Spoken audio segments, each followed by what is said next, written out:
Hello दोस्तों, तो आप सभी का स्वागत है आपके अपने यूट्यूब चैनल MHS एजुकेशन में।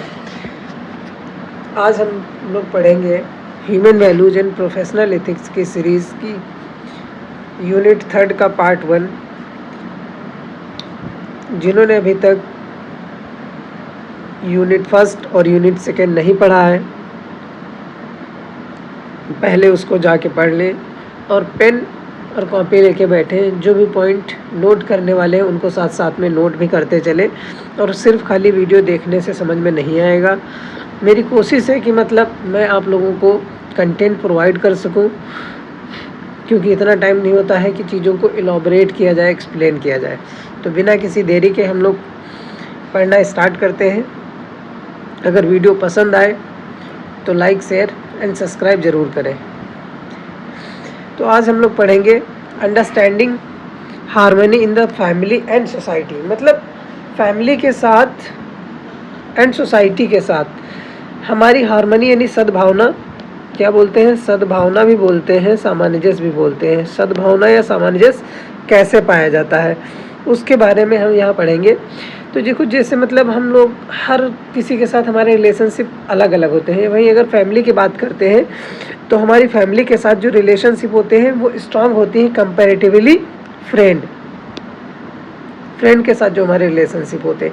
वहीं हम फ्रेंड को रखते हैं और फैमिली को रखते हैं और सोसाइटी को रखते हैं। तो सोसाइटी को हम फैमिली और फ्रेंड की कंपैरिजन में कम प्रेफरेंस देते हैं। तो हमारे रिलेशनशिप सबसे ज़्यादा फैमिली के साथ होते हैं, उसके बाद हमारे फ्रेंडों के साथ होते हैं, फिर उसके बाद हमारी सोसाइटी के साथ होते हैं। तो वही हमको यहाँ पे पढ़ना है, फैमिली और फ्रेंड सोसाइटी के साथ हमारे रिलेशनशिप कैसे होते हैं। तो अगर हम पिरामिड के मेथड थ्रू समझना चाहते हैं तो सबसे पहले हम रखेंगे फैमिली को सबसे टॉप पे रखेंगे, ठीक है। फिर हम बात करते हैं तो हम फ्रेंड को रखते हैं, फ्रेंड सर्किल को। उसके बाद हम सोसाइटी, समाज को थर्ड पिलर पे रखते हैं। प्रायोरिटी मतलब किस चीज़ को कितनी प्रायोरिटी देते हैं हम लोग। तो हम देखते हैं मतलब किन चीज़ों से मतलब डिफाइन की जा सकती है। जैसे ट्रस्ट हो गया, विश्वास हो गया जाके।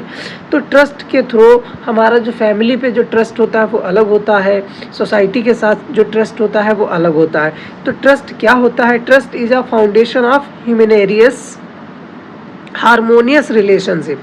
Harmonious relationship, it is believe that the other person wants your happiness. मतलब इसमें क्या होता है, अन्य लोग जो हमसे कनेक्टेड होते हैं, जैसे हमारे पेरेंट्स हो गए, ब्रदर सिस्टर हो गए, जाके सारे लोग वो हमारी खुशियों में ही खुश रहते हैं। तो हमारी फैमिली के साथ जो रिलेशंस होते हैं वो स्ट्रांग होते हैं ना कंपैरेटिवली सोसाइटी। वहीं ये उपयोग कहाँ पे किया जाता है, प्रयोग क्या, जैसे फैमिली एंड सोसाइटी।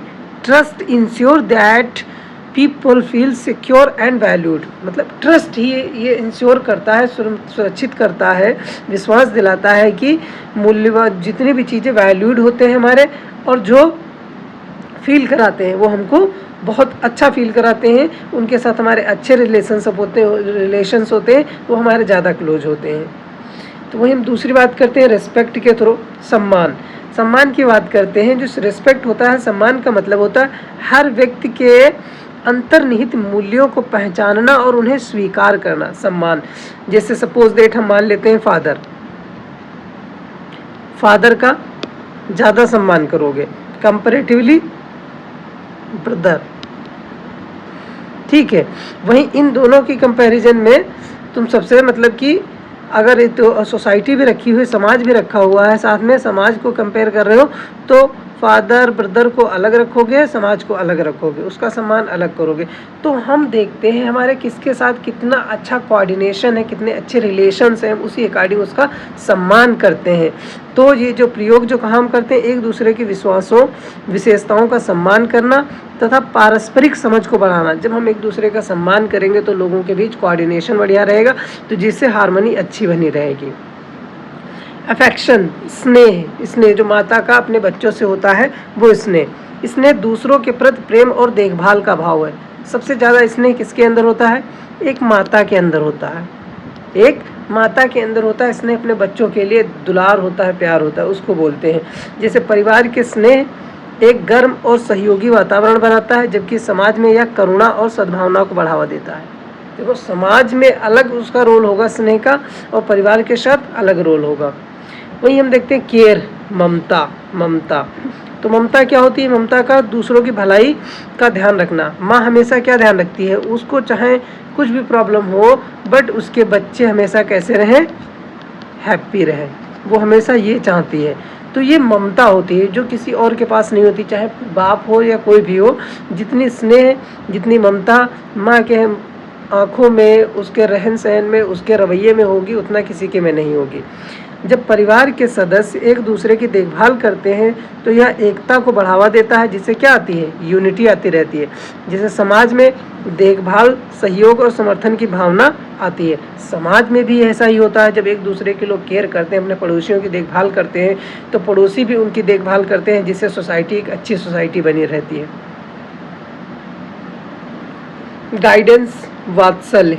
हम लोग गाइडेंस की बात करते हैं। वात्सल्य, वात्सल्य मतलब होता है ज्ञान साझा करना। जो तुम्हारे पास जानकारी किसी चीज़ की है, उस चीज़ को दूसरों तक पहुंचाना, दूसरों को बढ़ने और सफल होने में मदद करना, वही चीज़ है। मतलब जो चीज़ तुम्हारे पास है, ठीक है, जिस चीज़ के बारे में तुमको नॉलेज है, वो दूसरे तक स्प्रेड करना, जिससे लोग उसका फ़ायदा उठा सकें और आगे बढ़ सके। ना कि मतलब कि ऐसा ना होना कि किसी को कुछ बताना ही नहीं। जो तुम जान गए हो कोई चीज़, तो स्पेयर ना करो। कहते ही नहीं, नॉलेज बांटने से बढ़ता है। वही प्रयोग कहाँ करते हैं? जैसे परिवार में बुजुर्ग युवा पीढ़ी का मार्गदर्शन करते हैं। बुजुर्ग जो होते हैं युवा पीढ़ी का मार्गदर्शन करते हैं, और समाज में अनुभवी लोगों का अनुभवी लोग जो होते हैं दूसरों का भी मार्गदर्शन करते हैं। जो अच्छे ज़्यादा वेल सेटल्ड लोग हैं, वेल एजुकेटेड लोग हैं, वो लोग क्या करते हैं? दूसरे जो मतलब आने वाले यंगस्टर्स हैं, उनको डायरेक्शन दिखाते हैं, उनको मोटिवेट करते हैं। तो ये क्या होता है? तो उसका क्या, जिससे सोसाइटी डेवलप होती है और अच्छा समाज बनता है। वही ग्रेटिट्यूड, ग्रेटिट्यूड का मतलब कृतज्ञता। ग्रेटिट्यूड मतलब कृतज्ञता होती है। कृतज्ञता का मतलब है दूसरों से मिले समर्थन और मदद के लिए आभार व्यक्त करना। जैसे थैंक्स बोलना, ठीक है। यहाँ जैसे किसी ने आपको कुछ दे दिया, उसके बदले में आप उसको उसी तरह से उसका शुक्रिया अदा करें, तो वो क्या कहलाता है? कृतज्ञता कहलाता है। ये मोस्टली कहाँ? जैसे फैमिली में होगा, सोसाइटी में होगा। किसी ने हमको कुछ दिया, जैसे हमको कोई शॉप खोलनी है, सपोज दैट कोई बिजनेस करना है, तो पैसे की ज़रूरत पड़ी है, लैंड की ज़रूरत पड़ी, किसी भी चीज़ की ज़रूरत पड़ी, तो दूसरे ने जब हमारी हेल्प की, तो उसी के पर्सपेक्टिव में, उसी हिसाब से हमने उसकी भी हेल्प की या उसको थैंक्स बोला। कृतज्ञता की भावना परिवार में संबंधों को मजबूत करती है और समाज में प्रशंसा और सहयोग को बढ़ावा देती है। जैसे किसी ए पर्सन ने बी की हेल्प की, तो मतलब बी भी क्या करेगा? आगे चलकर सी की हेल्प करेगा, क्योंकि उसको भी किसी ने हेल्प की है। म्यूचुअल कोऑपरेशन मतलब परस्पर सहयोग, मिलजुल कर रहना, ठीक है। इसका अर्थ है साझा लक्ष्यों को की और मिलकर काम करना। साझा लक्ष्यों के एकदम कॉमन गोल बना लेते हैं। सोसाइटी डेवलपमेंट करना है, कॉमन गोल बना लिए कि सोसाइटी को डेवलपमेंट करना है, तो सबसे पहले हमको क्या होना चाहिए? एजुकेशन होना चाहिए सबके पास। तो गांव के लोग या जो भी शहर के लोग या जो भी पहले से वेल सेटल्ड लोग हैं, वो किस पे काम करेंगे? एजुकेशन पे काम करेंगे। एजुकेशन के बाद स्किल पे काम करेंगे। स्किल के बाद उनके काम धंधे के लिए कोई ना कोई प्लेटफॉर्म प्रोवाइड कराएंगे, प्लेटफॉर्म के बारे में सोचेंगे। तो ये क्या रहती है? म्यूचुअल कोऑपरेशन रहता है। एक इंसान तो कर नहीं सकता, कोई एजुकेशन दिला रहा है, तो कोई स्किल देने का काम कर रहा है, कोई उनके लिए प्लेटफॉर्म प्रोवाइड करा रहा है। तो ये सब क्या हो जाती है? म्यूचुअल कोऑपरेशन हो जाता है। ये कहाँ पाया जाता है? सामंजस्यपूर्ण रिश्ते, एक दूसरे की मदद करने, परिवार में जिम्मेदारियों को साझा करने और समाज में टीम वर्क को बढ़ावा देने पर आधारित होते हैं।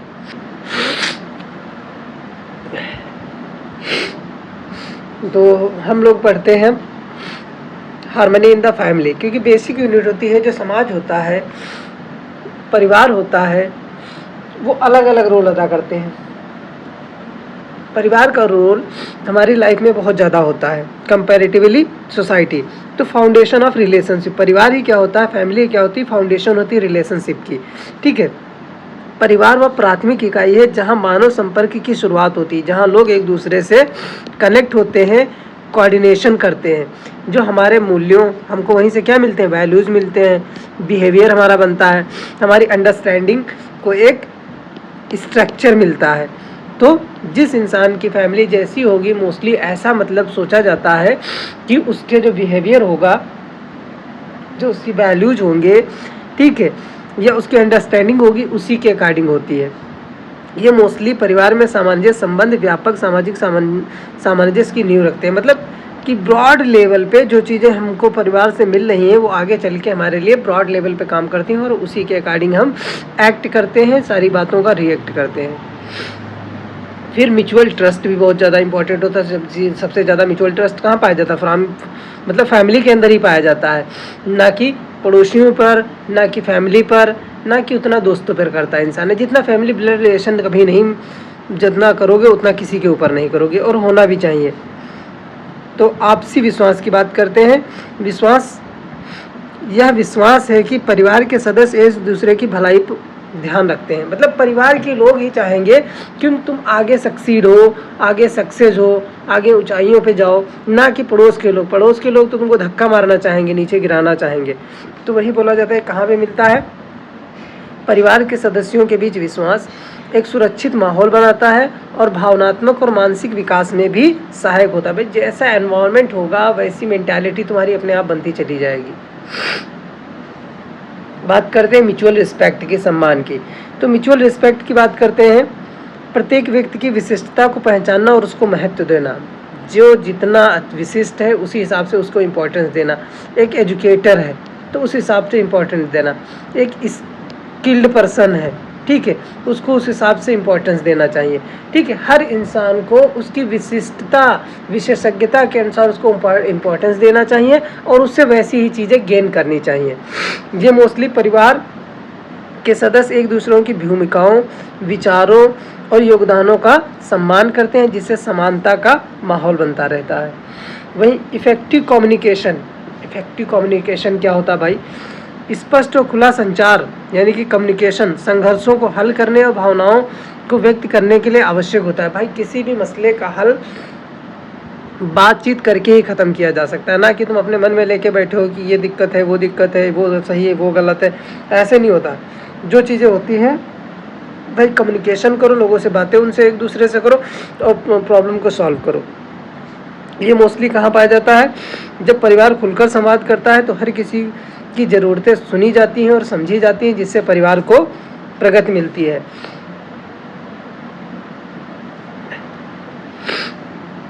रोल केयरिंग, देखो रोल केयरिंग का मतलब ममता से है। यहाँ पे सिंपल सी बात है। ममता का महत्व क्या होता है? ममता का दूसरे की शारीरिक, भावनात्मक और आध्यात्मिक आवश्यकताओं का समर्थन और पोषण करना। ठीक है, ये कहाँ पाए जाते? एक दूसरे की देखभाल पारिवारिक बंधनों को मजबूत करती है और आपसी भलाई को भी बढ़ावा देती है। यही काम अगर हम सोसाइटी, समाज के लिए करते हैं तो समाज के साथ अगर हम अच्छा करेंगे तो समाज भी कोशिश करेगा हमारे साथ अच्छा करे। बट ज़रूरी नहीं है कि समाज भी अच्छा करे, ये लेके मत बैठना जो चल रहा है करंट सिनेरियो। बट हमको हमेशा पॉजिटिव वे में सोचना चाहिए। शेयर्ड रिलेशनशिप कैसे होने चाहिए? साझा जिम्मेदारियां होनी चाहिए। प्रत्येक सदस्य परिवार के संचालक और समर्थक में भूमिका निभाता है। देखो जो भी, अगर तुम मतलब इस लायक हो गए हो कि फैमिली की रिस्पॉन्सिबिलिटी उठा सको, फैमिली की नहीं उठा सकते हो तो खुद की रिस्पॉन्सिबिलिटी उठा सको, खुद के एक्सपेंसेस कर सको, तो जल्दी से जल्दी जो समय मतलब जब भी तुमको लगे कि हम इस समय हम कर सकते हैं तो उस समय तुम अपनी रिस्पॉन्सिबिलिटी खुद उठाने लगो। क्योंकि एक इंसान की जो रिस्पॉन्सिबिलिटी होती है वो फैमिली से कम पड़ जाएंगी। अपना खाना खर्चा तुम खुद चलाने लगोगे तो वो आगे वो कहीं और यूज कर सकता है उतना पैसा। सामंजस्यपूर्ण परिवारों में जिम्मेदारियों को साझा किया जाता है, जिससे परिवार का समुचित विकास होता है। भाई फैमिली का डेवलपमेंट तभी होगा जब सभी लोग साझा मूल्यों मतलब साझा रिस्पॉन्सिबिलिटी, अपनी जितनी भी रिस्पॉन्सिबिलिटी है शेयर करेंगे। कोई कुछ ले रहा है, कोई रिस्पॉन्सिबिलिटी कोई किसी चीज़ की ले रहा है, तो उस फैमिली के डेवलपमेंट के चांसेस अदर फैमिली के कंपैरिजन में ज़्यादा रहते हैं। वहीं कन्फ्लिक्ट रिजोल्यूशन, कोई भी संघर्ष हो जाता है तो क्या करते हैं? संघर्ष मानव संबंधों का स्वाभाविक हिस्सा है। सिंपल सी बात होंगे ही, जहाँ पे चार लोग होंगे वहाँ पे संघर्ष होगा, लफड़े होंगे। लेकिन उन्हें कैसे सुलझाया जाता है यह परिवार की सामंजस्यता निर्धारित करती है। जो अच्छी फैमिली होती है वो क्या करते हैं? कोई भी मसला हो गया, कोई भी फाइट हो गई, उसको बैठ के तुरंत सॉल्व कर लिए। ये कैसे होता है? धैर्य करके, समझ से, समझौते से विवादों को सुलझाने वाले परिवार अधिक सामंजस्यपूर्ण होते हैं। अनकंडीशनल सपोर्ट, तुम्हारा भाई, तुम्हारी बहन, तुम्हारे मदर फादर, वो तुमसे कोई कंडीशन नहीं रखते हैं, अनकंडीशनल तुम्हारी सपोर्ट करते रहते हैं, तुमसे कोई अपेक्षा नहीं करते। ये निस्वार्थ समर्थक होता है, जैसे गहरे प्रेम और सुरक्षा के बंधन को बढ़ावा देता है। अब हम देखते हैं understanding the values in human relationship. Meaning पढ़ना है, न्याय and program for its fulfilment ensure उभय तृप्ति। तो सबसे पहले हम देखते हैं ह्यूमन रिलेशनशिप की बात कर रहा है, इंसान की कैसे सम रिलेशनशिप होते हैं। तो मोस्टली मीनिंग ऑफ न्याय, मतलब मीनिंग न्याय की वजह से, जब जिस इंसान जिसके साथ अच्छे से जस्टिस करेगा, तुम किसी के साथ अगर अच्छा बिहेव करोगे तो सामने वाला भी तुम्हारे साथ अच्छा बिहेव करेगा, उसके साथ तुम अगर वफादार रहोगे तो सामने वाला भी तुम्हारे साथ वफादार रहेगा। तो न्याय क्या होता है? न्याय का मतलब बहुत संबंधों में मूल्यों की गहरी समझ, मूल्यों की सही समझ या गहरी समझ होनी चाहिए, और उनका आकार उनका साकार होना चाहिए। जो समझ है, सही समझ है, उसका साकार भी होना चाहिए, जिससे दोनों व्यक्तियों के बीच पारस्परिक संतुष्टि हो, यानी कि जिसे उभय तृप्ति कहते हैं, उभय तृप्ति कहते हैं। ठीक है, जैसे इसके क्या घटक हो सकते हैं? विश्वास हो सकता है, सम्मान हो सकता है, जैसे अंतर्निहित मूल्यों को पहचानना और इन्हें रिश्तों में लागू करना भी शामिल होता है। इसका उद्देश्य क्या होता है? ऐसे वातावरण बनाना जहां दोनों व्यक्ति न्याय, देखभाल और समर्थन महसूस कर सके। मतलब ऐसा इन्वायरमेंट बना दिया जाए जिससे सभी लोग एक दूसरे को क्या कर सके? न्याय दे सके, देखभाल कर सके, समर्थन एक दूसरे के को महसूस कर सके। Program for the fulfilment of न्याय को फुलफिल इंश्योर ट्रस्ट, विश्वास को सबसे पहले इंश्योर करना चाहिए। विश्वास क्या होता है बता चुके। इंश्योर रिस्पेक्ट, सम्मान क्या होता है? सम्मान को कैसे रिस्पेक्ट करना चाहिए, मतलब रिस्पेक्ट कैसे करना चाहिए। देखो विश्वास, जैसे विश्वास दूसरे व्यक्ति आपकी खुशी और भलाई में खुश होना चाहते हैं, तो वहाँ पे क्या हो गया? एक विश्वास ही हो गया। जैसे खुले ईमानदार संवाद के माध्यम से विश्वास का निर्माण, ऐसी लगातार क्रियाएं जो देखभाल और चिंता को प्रदर्शित करें। एक सुरक्षित आधार तैयार करना जहां दोनों व्यक्ति मूल्यवान और समर्थित महसूस करते हैं। वहीं सम्मान सुनिश्चित करना, सम्मान की बात करते हैं तो सम्मान क्या होता है? अंतर्निहित मूल्य और संबंधों में उनकी भूमिका को पहचानना। ठीक है, सामने वाले की भूमिका को पहचाना, उसी हिसाब से उसको सम्मान देना। सम्मान दिखाना, मतभेदों को स्वीकार करके, योगदानों की सराहना करके और व्यक्तिगत गरिमा का सम्मान करके। किस आधार पर प्रयोग किया जा सकता है? वही रिजल्ट क्या मिलेगा इसका? पारस्परिक समझ को बढ़ावा देता है और रिश्ते के बंधन को मजबूत करता है। उभय तृप्ति, म्यूचुअल सेटिस्फैक्शन की बात करते हैं। तो इसमें क्या होता है? वह स्थिति जहां एक संबंध में दोनों व्यक्ति भावनात्मक, मानसिक या सामाजिक रूप से संतुष्ट और तृप्त होते हैं। कैसे होते हैं? यह सुनिश्चित करना कि क्रियाएं, व्यवहार और बातचीत दोनों पक्षों की भलाई और खुशी का कारण बने। ये समझकर कि यह सुनिश्चित करना कि क्रियाएं जो होती हैं या व्यवहार होते हैं या बातचीत के द्वारा दोनों की भलाई और खुशी का कारण बने। वही रिजल्ट इसका क्या मिलेगा? संतुलित संबंध जहां दोनों व्यक्ति आनंद, शांति और सामंजस्य का अनुभव करते हैं। फाउंडेशन ऑफ वैल्यू रिलेशनशिप क्या होता है? फाउंडेशन पता है, फैमिली होती है, जो सबसे ज़्यादा वहीं पे ट्रस्ट पाया जाता है। विश्वास के आधार के रूप में विश्वास सुरक्षा की भावना पैदा करता है और रिश्तों को स्वाभाविक रूप से विकसित होने देता है, जिससे गलतफहमियां और संघर्ष कम होते हैं। वहीं सम्मान समानता को बढ़ावा देता है और ऐसा स्थान बनाता है जहां प्रत्येक व्यक्ति की विशिष्टता का मूल्यांकन और पोषण किया जाता है, जिससे संबंध टिकाऊ होते हैं। अंडरस्टैंडिंग द मीनिंग ऑफ विश्वास, trust and the difference between intention and competence. Intention मतलब इरादा होता है, कंपिटेंस क्या मतलब होता है कि इंसान की मतलब कि कंपटीशन मतलब प्रतियोगिता। देखते हैं सबसे पहले विश्वास वह आश्वासन है कि दूसरा व्यक्ति अपने प्रति अच्छे इरादे रखता हो, आपके प्रति अच्छे इरादे रखता हो, आपकी खुशी और भलाई की कामना करता हो, तो ये एक तरह का विश्वास है। इसकी नींव कहाँ पड़ती है? मानवीय संबंधों की नींव है, जो सामंजस्य और पारस्परिक समझ को सुनिश्चित करता है। विश्वास समझ के साथ लगातार क्रियाओं, देखभाल और स्पष्ट संचार के माध्यम से विकसित होता है। डिफरेंस बिटवीन इंटेंशन मतलब नियत तुम्हारी, कंपटीशन मतलब क्या तुम्हारी क्षमता, यानी कि क्या कंपटीशन मतलब क्षमता है प्रतियोगिता करने की। देखो इरादा यानी कि इंटेंशन, इरादा किसी कार्य के पीछे की आंतरिक इच्छा, उद्देश्यों को दर्शाता है। इरादा क्या होता है? किसी काम को करने के लिए तुम इंटरनल मतलब अपने अंतरात्मा से डिसाइड कर लेते हो। यह व्यक्ति की दूसरों के लिए अच्छे कार्य करने की वास्तविक इच्छा को भी दर्शाता है, या हो सकता है तुम अपने सेल्फ के लिए भी कुछ सोच के बैठे हो। इसका इंपॉर्टेंस क्या होता है? रिश्तों में अच्छे इरादे होना महत्वपूर्ण है, क्योंकि यह दर्शाता है कि व्यक्ति अपनी खुशी में योगदान देना चाहता है। व्यक्ति आपकी खुशी में योगदान देना चाहता है, भले ही उसके पास इसे करने के लिए कौशल ना हो। फिर भी लोग होते नहीं दोस्त, मतलब गम में दोस्तों के साथ बैठे रहते हैं जबकि उनके पास उसका कोई सॉल्यूशन नहीं होता है। वही तरह इसका एग्जाम्पल, कोई व्यक्ति किसी समस्या का समाधान करने में मदद करना चाहता है, लेकिन उसे सही तरीके से करने का ज्ञान नहीं हो सकता है। वही कंपिटेंस मतलब क्षमता की बात करते हैं, तो क्षमता क्या होता है? क्षमता किसी कार्य को सफलतापूर्वक पूरा करने या किसी आवश्यकता को पूरा करने की किसी व्यक्ति की योग्यता या कौशल होती है। किसी काम को पूरा करने की योग्यता या कौशल होती है। जैसे अच्छे इरादे के बावजूद बिना क्षमता के व्यक्ति इच्छित परिणाम प्राप्त करने में संघर्ष कर सकता है। जैसे एक व्यक्ति किसी को जटिल विषय समझाने में मदद करना चाहता है या उसने इरादा किया, लेकिन सही ज्ञान के बिना, क्योंकि क्षमता उसकी नहीं है, तो वह प्रभावी रूप से मदद नहीं कर सकता। बट उसने कोशिश तो की तुम्हें समझाने की। Trust and balance of intention and competence. Trust देखो, विश्वास, इरादे में विश्वास। हम व्यक्तियों पर उनके अच्छे इरादे के आधार पर विश्वास करते हैं। अच्छे इरादे के आधार पर विश्वास करते हैं, भले ही कभी कभी उनकी क्षमता कम हो।